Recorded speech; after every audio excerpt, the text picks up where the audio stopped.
I discovered my wife's affair through a LinkedIn notification. Not Facebook, not Instagram. LinkedIn, the professional networking site where people post about quarterly earnings and career milestones. The irony wasn't lost on me as I stared at my phone screen that Tuesday morning in March, coffee growing cold in my hand. Jessica Brennan has updated her profile, now accepting new opportunities in the Denver area. Denver. We lived in Portland, Oregon. Jessica had never mentioned Denver, not once in our 12 years of marriage. My finger hovered over the notification. Something in my gut twisted. That primal instinct that tells you to look away from the car accident, but you can't. I clicked. Her profile picture had changed. Gone was the standard headshot from our company directory. In its place, Jessica smiled at the camera with a brightness I hadn't seen directed at me in months, maybe years. Her hair was different, styled in loose waves instead of the practical ponytail she wore around the house. She wore the blue blouse I'd given her for Christmas, the one she claimed didn't fit right. The location update was dated 2 days ago. Sunday. The same Sunday she'd told me she was having brunch with her college roommate, Amanda. I sat down at our kitchen table, the same table where we'd shared breakfast an hour earlier. Where she'd kissed my cheek and reminded me to pick up our daughter, Emma, from soccer practice at 4. Where she'd smiled and asked about my presentation at work, seeming genuinely interested for the first time in weeks. My hands moved without conscious thought, opening her Facebook profile on my phone. I knew her password. We'd always been open about that stuff. Transparency builds trust, she'd said years ago when we first exchanged phone codes and email passwords. I'd believed her. The Facebook app loaded. I navigated to her messages, telling myself I was being paranoid, that there was a reasonable explanation. Maybe her company was opening a Denver office. Maybe Amanda had moved there and Jessica was just exploring options for a future visit. The message thread at the top was with someone named Tyler Ashford. I didn't recognize the name. The profile picture showed a man about my age, late 30s, with the kind of jawline that belonged in razor commercials. His last message had arrived at 11:47 p.m. the previous night. Can't wait until Friday. Told Melissa I have a conference in Seattle. We'll have the whole weekend. My vision tunneled. The kitchen seemed to tilt sideways. I scrolled up, my thumb shaking against the screen. The conversation went back months. October. 5 months of messages I'd never known existed. Miss you already.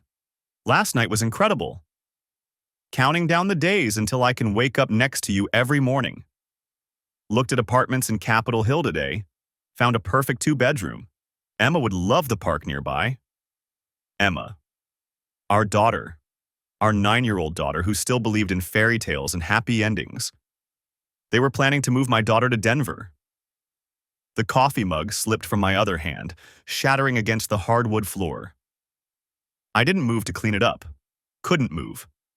My entire body had gone numb except for my right hand, which kept scrolling, kept reading, kept destroying the life I thought I knew. October 23rd. Can't believe I'm saying this, but I think I love you. November 7th. Told my lawyer to start drawing up papers. She thinks we can keep it amicable if we move fast. December 15th. He has no idea. Sometimes I feel guilty, but then I remember how alive you make me feel. January 3rd. The job offer came through. Director of Operations, 20% raise. Denver, here we come. February 9th. Emma asked why I've been so happy lately. Broke my heart. She deserves to see her mom in love, really in love. The words blurred together. I set the phone down carefully on the table, afraid I might throw it against the wall. My hands were shaking so badly I had to clasp them together. The front door opened. Jessica's voice called out from the entryway. Forgot my laptop. Can you believe it? I'd forget my head if it wasn't attached. Her footsteps approached the kitchen. I heard them as if from underwater, muffled and distant. She appeared in the doorway, briefcase in one hand, car keys in the other. She was smiling until she saw my face. Ryan? What's wrong? You look like you've seen a ghost. I picked up my phone and turned it toward her, the message thread still visible on the screen. The color drained from her face. Her briefcase hit the floor with a thud that seemed to echo in the sudden silence. Ryan, Denver, I said. My voice sounded strange to my own ears. Flat. Dead. You're moving to Denver. With our daughter. With Tyler. She opened her mouth. Closed it. Opened it again. It's not. I was going to tell you. When? The word came out sharper than I intended. When exactly were you going to tell me? Before or after you filed for divorce? Before or after you moved my daughter to another state? Please let me explain. How long? I stood up, the chair scraping against the floor. How long have you been sleeping with him? Jessica's eyes filled with tears. Once, that sight would have broken me. Now I felt nothing but a cold, spreading rage. Since October, she whispered. We met at the conference in Phoenix. It just happened, Ryan. I didn't plan for this. You didn't plan for this, I repeated slowly. You didn't plan to have an affair. You didn't plan to fall in love with someone else. You didn't plan to accept a job in Denver and look at apartments and plot out how to take my daughter away from me. None of that was planned. That's not fair. Fair. The laugh that escaped my throat sounded unhinged. You want to talk about fair? The words hung in the air between us. It just happened. As if 12 years of marriage, a daughter, a life we'd built together could be undone by cosmic accident.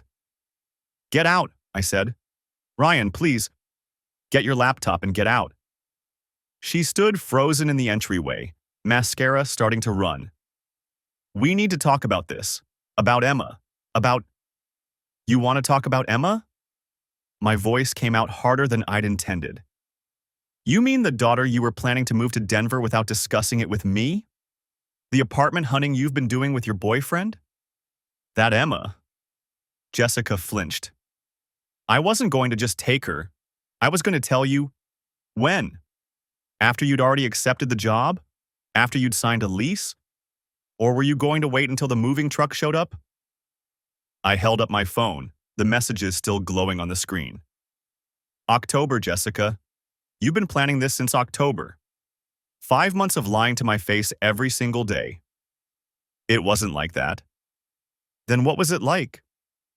I stepped closer, and she backed against the door. Explain to me what it was like. The Phoenix conference where you met him.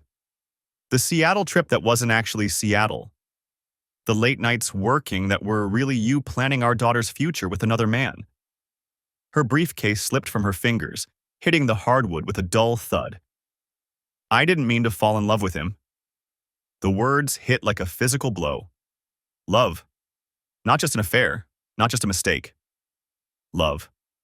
How long have you been sleeping with him? She looked at the floor. Ryan, how long? Since Phoenix. Her voice barely a whisper. The first night. October. The conference she'd been so excited about, the career opportunity she couldn't miss. I'd watched Emma that weekend, helped her with a school project about the solar system. We'd made papier-mâché planets at the kitchen table, and I'd texted Jessica photos.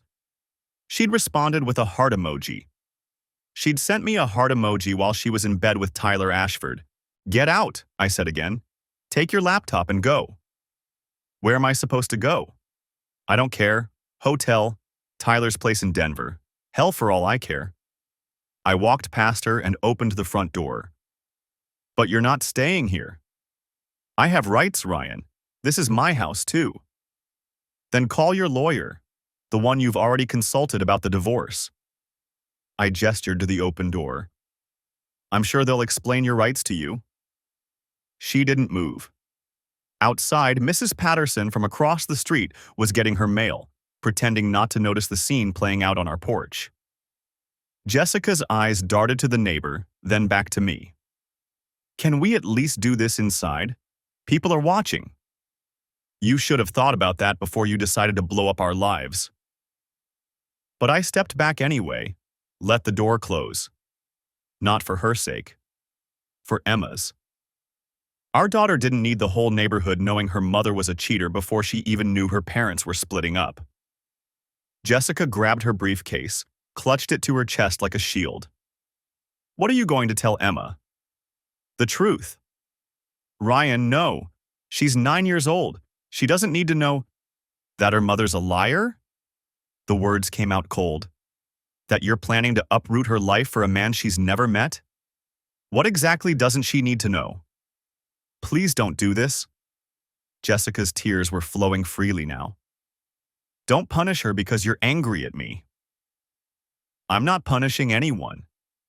I'm protecting our daughter from being dragged to Colorado by a mother who's made it clear she's willing to lie about anything. I pulled up the messages again, scrolled to the one from February. 2-bedroom apartment near the park. You've already picked out her room, haven't you? Already decided what school she'll go to. Already planned her whole future without even asking if she wants to leave Portland. She'd adjust. Kids are resilient. She'd adjust. I stared at my wife, my soon-to-be ex-wife, and wondered when she'd become someone I didn't recognize. You're talking about taking her away from her friends, her school, her father, and your response is that she'd adjust. You could come too. The words tumbled out desperately. We could do shared custody. Denver's not that far. You could visit whenever. Visit my own daughter? In the city where you're playing house with your boyfriend? I laughed, a harsh sound that didn't feel like it came from me. That's your solution? I'm trying to find a way to make this work for everyone. No, you're trying to make this work for you and Tyler. I set my phone on the hall table, faced her directly. Here's what's actually going to happen. You're going to pack a bag. You're going to leave. And then you're going to call Emma's school and tell them that under no circumstances is anyone except me authorized to pick her up. Jessica's face went pale. You think I'd take her without telling you? I think you've been planning to take her to Denver for 5 months without telling me. I think you've lied about everything else, so why would I trust you now? I crossed my arms. Soccer practice ends at 5:30. I'm picking her up. When we get home, you won't be here. You'll call her tonight, tell her you have to work late, and we'll figure out the rest tomorrow. I'm not leaving my daughter. You already did. The minute you decided Tyler Ashford was more important than this family. I walked to the stairs, started climbing. You've got 20 minutes to pack and get out. After that, I'm calling the police and telling them you're trespassing. You can't do that. This is my house. I turned on the landing, looked down at her. Try me. For a long moment, we just stared at each other. Then Jessica set down her briefcase, pulled out her phone. Her fingers moved across the screen, texting Tyler probably, telling him the secret was out, planning her next move. I went to our bedroom, pulled her overnight bag from the closet, and started throwing clothes into it. Jeans, shirts, underwear. The blue blouse she'd worn that morning went in last. She appeared in the doorway as I zipped it closed. I'll get the rest later, she said quietly. Fine.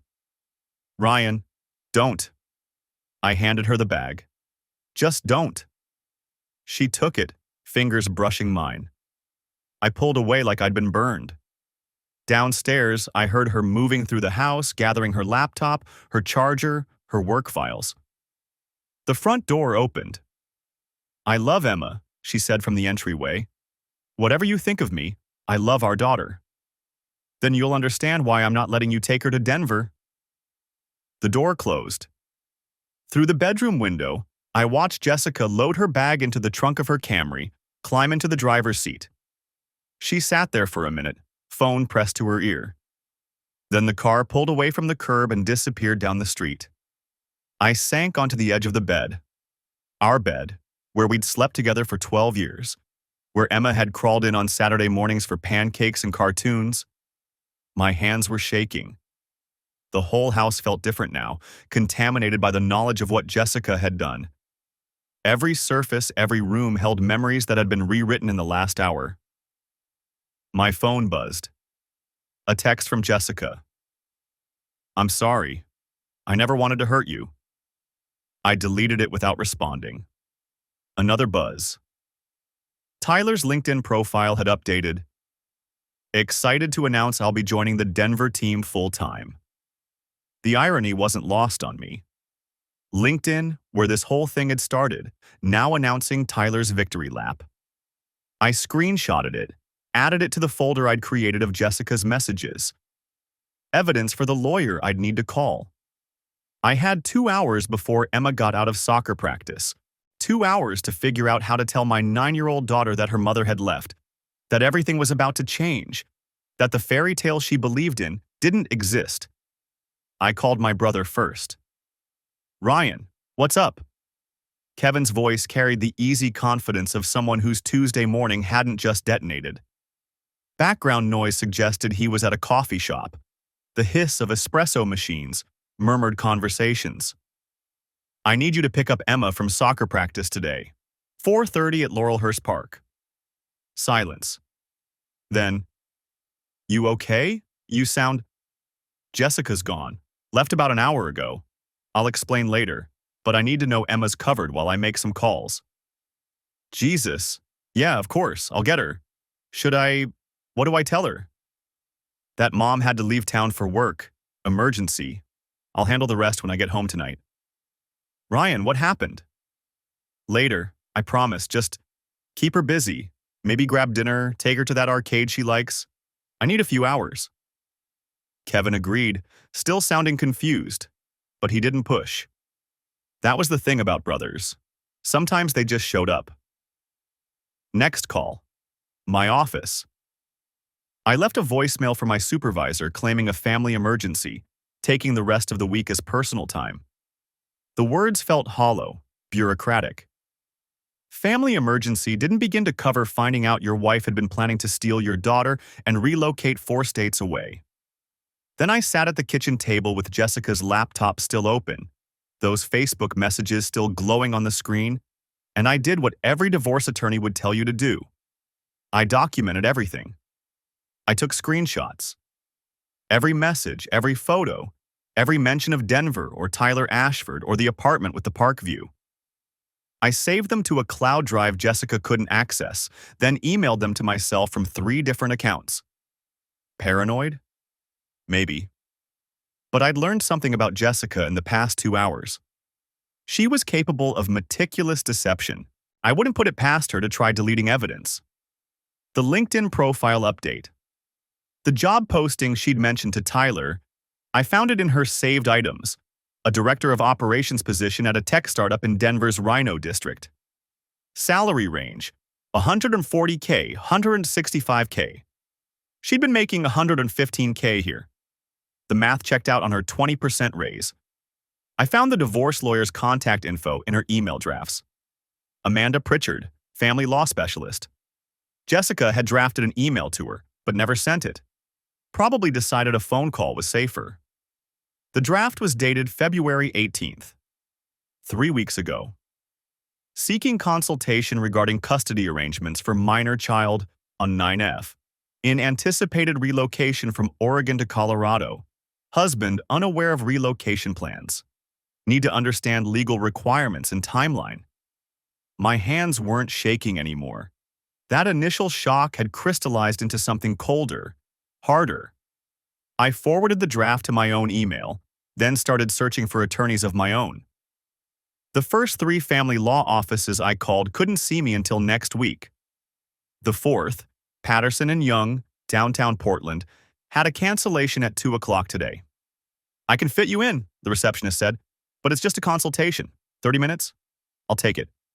I spent the next hour going through our finances. Joint checking account, $43,000. Savings, $87,000. Jessica's 401k, roughly $180,000. Mine, $165,000. The house had $240,000 in equity. We'd bought in 2015 before Portland's market went insane. On paper, we looked stable, responsible, the kind of couple who planned for retirement and Emma's college fund. I found the folder on Jessica's laptop labeled Denver Research. Apartment listings, all 2 bedrooms. She'd favorited 6 properties, all in Capitol Hill or Cheeseman Park. Rent ranging from $2,400 to $2,900 monthly. Screenshots of elementary schools, their ratings, and boundaries. Emma's current school, Alameda Elementary, had a 910 rating. The Denver schools Jessica had researched? All 810 or higher. She'd done her homework. This wasn't some impulsive fantasy. This was a strategic relocation plan. I found a spreadsheet. Moving costs, first month's rent and deposit, estimated travel expenses for Emma to visit me. That last part made my vision blur. Travel expenses for Emma to visit. As if I'd become the weekend dad, the FaceTime parent, the guy who got his daughter for Christmas and 2 weeks in summer. The spreadsheet assumed I'd agree to this, that I'd just let them go. At 1:30, I changed into a suit, the charcoal one I wore for client presentations. If I was meeting an attorney, I'd look like someone who had his life together, even if that life was currently scattered across the kitchen table in printed screenshots and financial spreadsheets. Patterson and Young occupied the 14th floor of a glass tower near Pioneer Courthouse Square. The reception area had floor-to-ceiling windows overlooking the city, modern furniture that probably cost more than my car, and a receptionist who looked like she'd stepped out of a fashion magazine. "Ryan Brennan," I told her. 2 o'clock with Mr. Patterson. He's just finishing up. Can I get you water? Coffee? I took water. My coffee from this morning was still sitting on the kitchen table, cold and forgotten. 10 minutes later, I was sitting across from James Patterson, mid-50s, graying hair, the kind of measured eye contact that suggested he'd heard every variation of marital disaster. His office continued the minimalist aesthetic. Glass desk, leather chairs, a single photograph of him with 2 teenage boys at a ski resort. "So," he said, after the preliminary introductions, "tell me what's going on." I told him. LinkedIn notification, Facebook messages, the Denver job, the apartment hunting, the divorce lawyer consultation. I kept my voice level, factual. I'd brought printed copies of everything. He flipped through them while I talked, his expression never changing. When I finished, he set the papers down and leaned back. "How long have you been married?" 12 years, together 14. "And your daughter is 9? "Yes, Emma. She doesn't know anything yet." He nodded slowly. "Okay. First thing, Oregon is a no-fault divorce state, so while this evidence of infidelity is comprehensive, it won't affect the divorce itself. However," he tapped the screenshot showing Jessica's email draft to the other attorney, "this will absolutely matter for custody." Something in my chest loosened slightly. She can't just take Emma to Colorado? Not without your consent or a court order. Oregon has the Uniform Child Custody Jurisdiction and Enforcement Act. Since Emma has lived here her entire life, Oregon has jurisdiction. If your wife tries to relocate without agreement, she'll need to file a motion with the court, and you'll have the opportunity to contest it. And would I win? Patterson's expression shifted. Not quite a smile, but something close. "Based on what you've shown me? The fact that she planned this relocation without your knowledge, consulted an attorney about how to handle custody, and was preparing to present you with a fait accompli? Yes, I'd say your chances of preventing the relocation are very strong. Courts don't look kindly on parents who try to unilaterally relocate children away from the other parent." I felt myself breathing properly for the first time since this morning. "So what do I do?" "File first. Today, if possible. We'll request temporary custody arrangements that maintain the status quo. Emma stays in Portland, in her current school, with both parents having access pending the divorce proceedings. We'll also request that the court order both parties to maintain residence in the Portland metro area until custody is finalized." She already accepted the Denver job. That's her problem, not yours. She made that decision without considering the legal ramifications. He pulled out a legal pad, started making notes. I'm going to be direct with you, Ryan. This is going to get expensive and probably ugly. Your wife has already consulted an attorney, which means she's been planning this. When she realizes you're blocking the relocation, she'll fight back. I don't care about expensive. I care about Emma. Good. Then here's what happens next. The gallery's opening was on a Thursday. Jessica had been talking about it for weeks, some new exhibition featuring local artists, and she'd picked up a weekend shift as a guard to earn extra money. Or so she said. I'd driven past the Estrella Gallery twice before I actually parked. It sat on Canyon Road, nestled between a pottery studio and a cafe that served $7 lattes. Adobe walls painted the color of desert sand, turquoise-trimmed windows, the kind of place that screamed Santa Fe authenticity to tourists while locals rolled their eyes. Emma was at my brother Kevin's place in Albuquerque for spring break. Jessica thought I was in Phoenix for work. Instead, I was sitting in a rental car across from my wife's workplace, feeling like a character in a bad movie. The paranoia had started small. Jessica coming home late from her shifts, the new perfume she'd started wearing, the way she'd angle her phone away when texting. Classic signs, the kind you tell yourself you're imagining until you can't anymore. I'd found the gallery's website last week. Their hours were listed clearly. Thursday through Monday, 10 a.m. to 6 p.m. Jessica had told me she was working until 9 tonight. A 3-hour discrepancy that sat in my stomach like broken glass. The gallery closed at 6:15. I watched the last visitors trickle out, watched the other guard, an older woman with silver hair, lock the front door and walk to her car. The lights stayed on inside. I waited. At 7:30, a man arrived. Mid-40s, expensive leather jacket, the kind of casual confidence that came from never having been told no. He didn't knock. Used his own key. Through the gallery windows, I watched him greet Jessica. Watched her smile, that specific smile I used to think was reserved for me. Watched him pull her close, his hand on the small of her back, guiding her deeper into the gallery where I couldn't see. I sat there for another hour. The lights in the back room, the office maybe, or storage, stayed on. My hands gripped the steering wheel until my knuckles ached. They emerged at 8:40. Jessica's hair was different, messier. She was laughing at something he'd said, touching his arm. He kissed her before she left. Not a peck. A real kiss, the kind that made my vision blur. I didn't confront her that night. Didn't say a word when she came home at 9:15, talking about how slow the shift had been, how her feet hurt from standing. I nodded, asked about her day, played the oblivious husband. Instead, I went back to the gallery the next afternoon. Friday. Jessica wasn't working. She'd told me she had the day off. The silver-haired guard was at the front desk. "Welcome to Estrella," she said, smiling. "Feel free to browse. Let me know if you have any questions." The gallery was smaller than it looked from outside. 3 main rooms, white walls covered in abstract paintings and metal sculptures that probably cost more than my truck. I wandered through playing tourist until I found myself near the front desk again.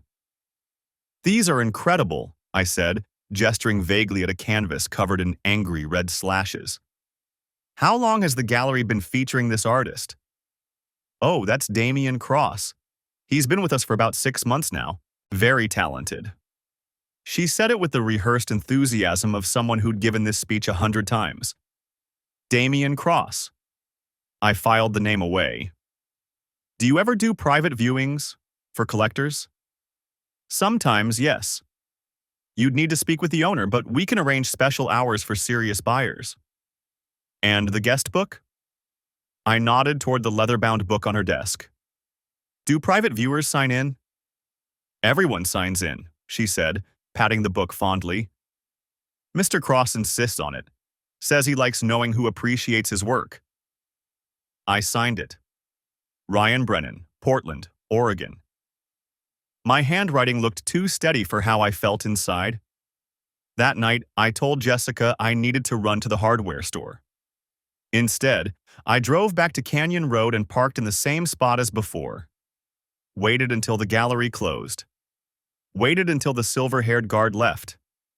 This time, I didn't wait for Damian Cross to arrive. I walked to the back of the building, found the service entrance. The lock was old, the kind my dad had taught me to pick when I was 16 and locked out of the house. It took 3 minutes. The office was exactly where I'd guessed. Back corner, small window, facing the alley. The guest book sat on a shelf next to exhibition catalogs and order forms. I pulled out my phone, turned on the flashlight, started photographing pages. The entries went back months. Normal at first, names, cities, brief comments about the art. Then I found them. The margins. Someone had been sketching in the margins. Small drawings, delicate lines. A woman's face in profile, a hand reaching. A figure reclining, unmistakably nude. The style was consistent, skilled. Artist's sketches. I flipped back further. Found Jessica's handwriting. She'd signed in on dates she'd told me she was working normal shifts. But these entries were different. Times listed as 7 p.m., 8 p.m., 9 p.m., hours after closing. Next to her name, in those margins, more sketches. A woman's curves. Long hair cascading, details that made my throat tight. I photographed everything. Every page, every sketch, every entry with her name. My hands shook, making some of the images blurry, but I kept going. There were 17 entries total. 17 private viewings over the past 4 months. 17 nights she'd lied about working late. I locked the door carefully on my way out, drove home. Found Jessica asleep in our bed, her phone charging on the nightstand. I didn't sleep. Spent the night in Emma's room, sitting in the rocking chair we'd used when she was a baby, scrolling through the photographs. Planning. The confrontation came on Sunday. Emma was still at Kevin's. I'd asked him to keep her an extra few days. Told him I needed time to handle something. He didn't ask questions. I'd spent Saturday at FedEx, printing the guestbook pages. Had them mounted and framed. 17 frames total. Hung them in our living room while Jessica was at the grocery store, covering the wall where our wedding photos used to be. She came home to find me sitting on the couch, facing the gallery wall. "What is this?" Her voice was careful, controlled. "Your private collection," I said. "Thought we should display it properly. You know, since you're such an art enthusiast." The color drained from her face. She set down the grocery bags, moved closer to the frames. I watched her read her own handwriting, see the sketches in the margins. "Ryan, I can explain. Which one's your favorite?" I stood, walked to the center frame. "I'm partial to this one. February 14th, Valentine's Day. You told me you had to cover someone's shift. Emergency. Remember?" "It's not what you think. The sketches are beautiful, really. Damian's very talented. Does he draw from memory, or do you pose for him during these private viewings?" She was crying now, but I felt nothing. That's what surprised me most. The complete absence of feeling. Just cold, crystalline clarity. "How long?" she whispered. "How long have I known? Since Thursday? How long have you been sleeping with him?" "Well, according to the guest book, since November. But maybe you can give me a more precise date." "Please, let me—" I held up my hand. "I'm going to make this very simple. You're going to pack a bag, you're going to leave, and you're going to call your lawyer, because mine's already been briefed. Emma is staying with me, and if you even think about fighting me on that, I'll make sure every one of these frames ends up as evidence in court, along with the security footage I'm betting the gallery has of your after-hours visits." She reached for one of the frames. I don't know what she intended. To take it down, to smash it, to hide the evidence. Her hand caught the corner, pulled it off the wall. The frame hit the hardwood floor. Glass shattered. The canvas backing ripped, the guest book page tearing diagonally through her signature. We both stared at it. The ruined evidence, the torn paper, the sketch of a woman's body now split in two. "That's appropriate," I said. "Poetic, even." She left 20 minutes later. Didn't pack much, didn't argue. Just walked out the door with an overnight bag and her car keys, mascara streaking down her face. I stood in the living room, surrounded by the remaining 16 frames, and felt something finally crack open in my chest. But I wasn't done yet. The canvas ripped with a sound like tearing flesh. Jessica's hand went straight through the center of Damien's piece, the one she'd been staring at for the past 15 minutes. The stretched linen split under her palm, leaving a gaping wound in what had been a serene landscape. All blues and purples, some pretentious meditation on the liminal space between dusk and memory. I'd hung it right above the guest book pages. Deliberately. "You bastard," she whispered. Her fingers were still caught in the canvas, trembling. "You absolute bastard." "Careful," I said from the doorway. "That's a $5,000 piece, according to the gallery's insurance documentation anyway." I held up my phone, showing the photo I'd just taken. "Though I suppose it's worth considerably less now." She yanked her hand free, leaving ragged edges around the hole. A thread of canvas clung to her wedding ring, the one she was still wearing somehow. The irony of that particular detail wasn't lost on me. "You can't do this." Her voice had that quality I'd come to recognize over the past 3 days. Not quite pleading, not quite threatening. Somewhere in between, like she was still trying to figure out which approach might work. "Ryan, it's evidence. You're destroying evidence." "Evidence?" I walked into our living room, my living room, since she'd been sleeping at her sister's place in Albuquerque. "Of what exactly? Your excellent taste in art?" The 17 framed guest book pages lined the wall in a neat grid. I'd used museum-quality frames, the kind with UV protective glass. Each one showed Damien's sketches in the margins, Jessica in various states of undress, positions, moods. The dates were visible too, written in his careful hand next to his signature. September 12th, October 3rd, November 18th, on and on through February. You know what I mean. She was crying now, but it was angry crying. The kind where tears feel more like accusations. "The guest book. You stole it from the gallery." "Borrowed," I corrected. "I'm a member, paid my dues for 3 years running. I think that entitles me to check out the amenities." I'd taken it last Tuesday, right before closing. The new guard, some college kid named Brandon, had been too busy scrolling through his phone to notice me slip it into my messenger bag. The gallery's security cameras had conveniently been experiencing technical difficulties that day. I knew because I'd asked Damien about them 2 weeks earlier, during one of my visits to discuss the upcoming Navajo textile exhibition. He'd been very helpful, told me all about how the system was outdated, how they were waiting on a grant to upgrade, how there were blind spots near the back offices. Jessica moved closer to the wall, studying the frames like she was seeing them for the first time. Maybe she was. When I'd first hung them yesterday morning, she'd been too busy screaming to really look. "September," she said quietly, touching the glass over one sketch. "We went to that opening together, the reception for the pottery collection." I remember. I'd worn the blazer she liked. We'd held hands while Damien gave his speech about preserving indigenous art forms. Afterward, we'd gotten dinner at that tapas place on Canyon Road. She'd seemed distracted, kept checking her phone. I'd thought it was work. "You left early," I continued. "Said you had a headache. I drove home alone." Her hand dropped. "I didn't. It wasn't. The guest book says you stayed until 11:30. I pointed to the date, the timestamp Damien had helpfully included. "Private viewing," he called it.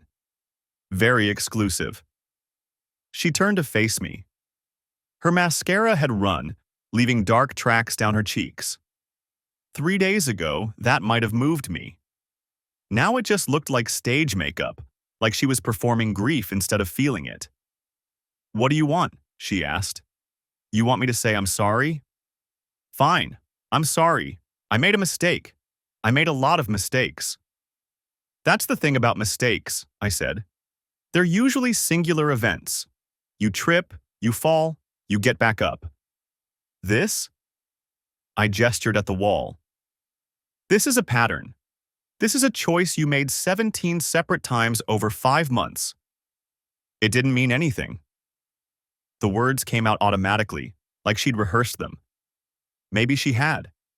Maybe there was a script for this, some handbook for cheating spouses. Chapter 7. Minimizing the affair. "It meant enough to risk your job," I pointed out. "Gallery policy is pretty clear about fraternization." I checked. "There's a whole section in your employee handbook about maintaining professional boundaries with artists and donors." Her eyes widened slightly. "You wouldn't." "Wouldn't what? Tell the truth?" I pulled out my phone again, opened my email. "I've already drafted a letter to the board of directors. Very professional, very factual, just documenting what I observed in their guest book, as a concerned member of the arts community." "Ryan, please." Now she was pleading. The performance had shifted. "I'll lose everything. The gallery is my career. I've worked there for 6 years. And I've been your husband for 12. I hit send on the email. The whoosh sound seemed unnaturally loud in the quiet room. "Guess we both have to make sacrifices." She lunged for my phone, but I stepped back. She stumbled, caught herself on the arm of the couch. When she looked up at me, something had changed in her face. The tears were gone. What remained was harder, colder. "You think you're so clever," she said. "Framing the guest book, sending your little emails. But you're forgetting something." "What's that?" "Damien has lawyers, too. Good ones. And you just admitted to stealing gallery property." I smiled. I'd been waiting for this. "About that," I said. "Funny thing happened this morning. I received a very interesting phone call from the Estrella Gallery's insurance company. Seems they're investigating some discrepancies in the collection inventory." Jessica went very still. "Turns out 3 paintings are missing," I continued. "Small ones, easy to transport. Total value around $40,000. The insurance investigator was very curious about when they might have disappeared. And who had access to the gallery after hours?" "You didn't." "I didn't have to." I pulled up another photo on my phone. This one showing a section of the guest book I hadn't framed. The page where Damien had noted "moved pieces to storage" with dates that didn't match the official gallery records. Your boyfriend wasn't as careful with his documentation as he thought. I'd found the discrepancies 2 weeks ago, right after I'd discovered the sketches. A little digging through the gallery's public financial statements, cross-referenced with their exhibition archives. The pieces had been listed as on loan to private collector in their annual report, but there was no corresponding loan agreement on file with the state. New Mexico had very specific regulations about tracking art transfers. I'd made an anonymous tip to the insurance company. Let them draw their own conclusions. Jessica sank onto the couch. "This is insane. You're destroying people's lives over..." "Over what?" I interrupted. "Over my wife having an affair. Over her and her lover using the gallery as their personal playground. Over the fact that every time I visited that place, every time I stood in those rooms looking at art, they were laughing at me." My voice had risen. I forced it back down. "I'm not destroying anything," I said quietly. "I'm just making sure everyone sees the truth. The whole picture, not just the parts you wanted to show." She looked up at me. "What happens now?" "Now?" "Now the gallery's board reviews my email. The insurance company finishes their investigation, and you and I sit down with our lawyers to discuss the divorce." "I don't have a lawyer yet." Then you should probably get one. I walked to the door, picked up my jacket. I'm going out. When I get back, I'd appreciate it if you'd removed your things. Whatever doesn't fit in your car, we can arrange a time for you to collect later. Where are you going? I paused at the threshold. The gallery, actually. They're having an opening tonight. New exhibition of contemporary southwestern landscapes. I wouldn't miss it. Her face went pale. You can't. Damien will be there. I'm counting on it. I left her sitting there, surrounded by the framed evidence of her betrayal, with Damien's ruined canvas hanging above like a torn flag of surrender. The evening air was cool, carrying the scent of pinon smoke from someone's fireplace. I got in my car and started driving toward Canyon Road, where the gallery lights would already be glowing warm against the adobe walls. In my trunk, carefully wrapped and secured, were 3 gallons of black ink. Artist grade, permanent. The kind that would never wash out. I had a viewing of my own to arrange. The gallery opening was scheduled for 7 o'clock. I arrived at 6:15, parked 3 blocks away in a public lot where the cameras had a limited view. The trunk of my Honda contained 3-gallon jugs of India ink, the permanent kind that professional artists use. Indelible, irreversible. I'd spent 48 hours planning this. Not in some rage-fueled haze, but methodically, carefully. The way I used to approach quarterly reports at work, back when my life made sense. The guest book pages were still hanging on our bedroom wall. Jessica had come by yesterday afternoon with her mother to collect more clothes. I'd watched from the doorway as she saw them. 17 framed pages, each one documenting a private viewing with Damien Cross. The nude sketches in the margins. The dates and times, all during her supposed work hours. She'd turned white, opened her mouth, closed it again. You broke into the gallery, she'd finally said. I walked in during business hours and looked at a publicly displayed guest book. I kept my voice level. You want to report a theft? Go ahead. I'm sure the police would love to hear about your private viewings. Her mother had pulled her away. They'd left with 2 suitcases and Jessica's laptop bag. I'd gone back to staring at the framed evidence, thinking about Damien Cross's smug artist statement in the gallery brochure. Art reveals truth. It strips away pretense and shows us who we really are. Tonight, I'd show him exactly who I was. The gallery district was already buzzing. Santa Fe's art scene treated openings like religious events. Wine, cheese, people in expensive casual wear, pretending to understand abstract expressionism. I walked past Luminaria Gallery twice, scoping the layout through the windows. White walls, track lighting. Damien's new collection prominently displayed. Massive canvases, 6 feet tall, abstract swirls in blues and grays that probably cost more than my car. Jessica stood near the back, wearing a black dress I'd never seen before. Playing hostess, smiling at patrons. Damien worked the room in dark jeans and a blazer, his silver-streaked hair artfully disheveled. Every inch the successful artist. I'd timed this for 7:30, when the crowd would be thick enough for chaos, but before anyone was drunk enough to be unpredictable. The ink jugs were in a canvas messenger bag now, less conspicuous than carrying them openly.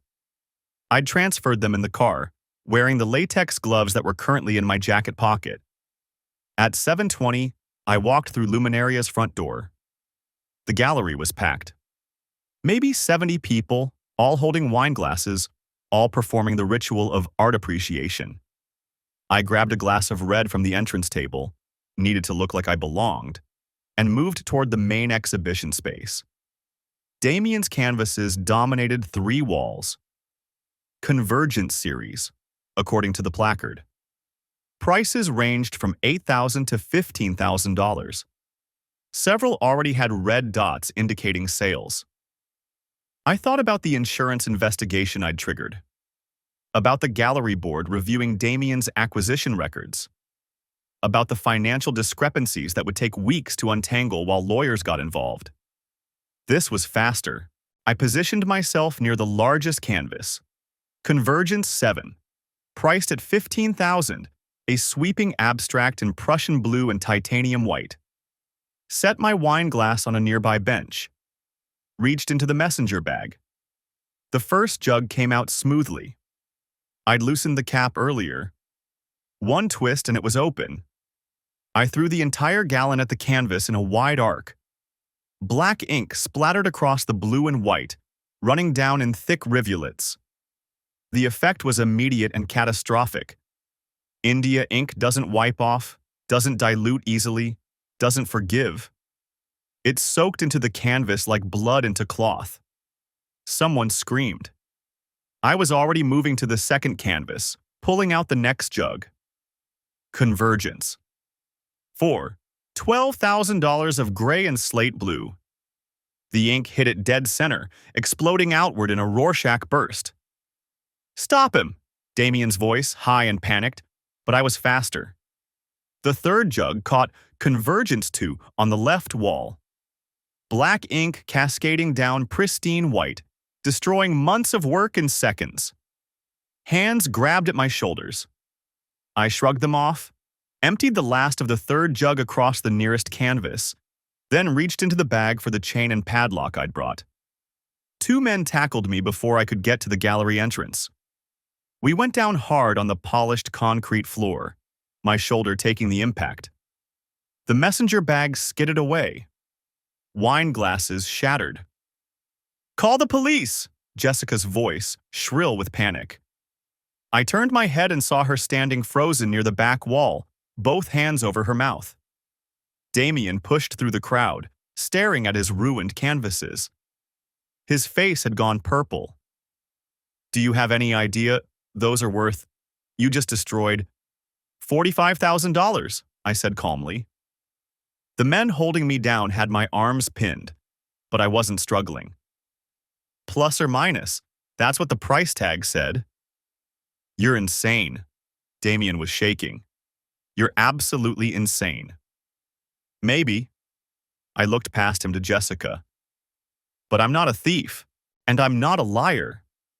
Her eyes met mine for just a second before she looked away. The police arrived in 6 minutes. 2 officers, professional and efficient. They pulled me to my feet, cuffed my hands behind my back. One of them started reading my rights while the other talked to Damien, who was gesturing frantically at the destroyed paintings. "I want him arrested for vandalism, destruction of property, criminal mischief." Damien's voice kept rising. "Those paintings were worth. They were commissioned pieces. I have buyers. We'll need you to file a formal complaint, sir." The officer's tone was patient but firm. "Document the damages, provide appraisals." Appraisals? Damien looked like he might have a stroke. "They're ruined, completely ruined. India ink is permanent. There's no restoring." I smiled. Couldn't help it. The officer holding my arm noticed. "You think this is funny?" "No, sir." I kept my voice respectful. "I think it's appropriate." They walked me out through the crowd. People pressed back against the walls, phones out, recording everything. I saw Jessica standing near the ruined canvases, tears streaming down her face. Damien had his arm around her shoulders. The irony wasn't lost on me. The holding cell at the Santa Fe County Detention Center was cleaner than I'd expected. Concrete bench, stainless steel toilet, fluorescent lights that never turned off. They'd taken my phone, wallet, belt, and shoelaces. Processed me through booking with the mechanical efficiency of people who'd done this 10,000 times. My one phone call went to Aaron Whitfield, the family law attorney who'd been handling my divorce. He listened without interrupting while I explained what I'd done. "Jesus Christ, Ryan." His voice was tight. "Do you understand the position you've just put yourself in? Criminal charges? Jessica's lawyer is going to use this to paint you as unstable, violent. I know. You know? You..." He stopped. Took a breath. I'm calling a criminal defense attorney. Don't say anything to anyone until he gets there. Not one word. Do you understand? Yes. And Ryan, this better be worth it. I hung up and sat on the concrete bench, staring at the cinder block wall. Worth it. That was the question, wasn't it? $45,000 in destroyed artwork. Criminal vandalism charges. Probable jail time. Jessica's lawyers would absolutely use this in custody hearings. The unstable husband who committed premeditated property destruction. Emma would hear about it. See the news coverage. Know her father had been arrested. But Damien's face when he saw those canvases ruined. The panic. The helplessness. The sudden understanding that his carefully constructed world could be destroyed in seconds, without warning, without mercy. Yeah, it was worth it. The criminal defense attorney showed up at 11 p.m. His name was James Caldwell, late 40s, expensive suit, carrying a leather briefcase that probably cost more than the ink I'd thrown. Aaron had called in a favor. We talked for 90 minutes in a consultation room. I laid out everything: the affair, the guest book, the framed pages on my bedroom wall, the insurance investigation I'd triggered, tonight's gallery opening. Caldwell took notes on a yellow legal pad, his expression neutral. "They're going to charge you with criminal damage to property," he said finally. "Possibly aggravated criminal damage if the value exceeds $20,000, which it does. That's a fourth-degree felony in New Mexico. Up to 18 months in prison, fines up to $5,000. The judge sentenced me to 90 days in county jail, 3 years probation, and $45,000 in restitution. I served 60 days before early release for good behavior. Jessica got the house. I got primary custody of Emma. That trade-off haunts me less than you'd think." The criminal conviction complicated everything. Aaron had been right about that. Jessica's attorney used it as evidence of my violent instability in every custody hearing. But Caldwell was better. He painted a picture of a father driven to desperation by systematic deception, a husband who discovered his wife planning to relocate their daughter across state lines without consent. The framed guestbook pages became exhibits. Jessica's email drafts to her attorney became evidence of parental alienation. The judge, a woman in her 60s named Patricia Valdez, studied those pages for a long time during the final custody hearing. The sketches in the margins, the dates and times, the pattern of deception. "Mr. Brennan's actions were criminal," she said, "but Mrs. Brennan's conduct demonstrates a troubling willingness to prioritize her personal desires over her daughter's stability and her co-parents' rights." Emma lives with me in Albuquerque now, in a 2-bedroom apartment near her school. She sees Jessica every other weekend and Wednesday evenings. The transition was hard. 9-year-olds don't understand why their parents can't just fix things. But kids are resilient in ways that terrify me. She's made friends. Joined soccer again. Stopped asking when we're all moving back home together. Jessica married Damien 18 months after our divorce finalized. They live in Taos. She works at a different gallery now. Luminaria fired her 3 days after my arrest, once the insurance investigation revealed the inventory discrepancies. Damien never faced criminal charges, but the publicity destroyed his reputation. His paintings sell for a fraction of what they used to command. I paid off the restitution last month, took every penny of my savings and most of my 401k early withdrawal. Worth it. Kevin asks me sometimes if I regret it. The ink, the arrest, the criminal record that shows up on every job application. I tell him no, and I mean it. But the truth is more complicated than that. I regret that Emma had to learn her parents were fallible. I regret the confusion in her eyes when she visited me in jail. The careful way she asked if Daddy was a bad person now.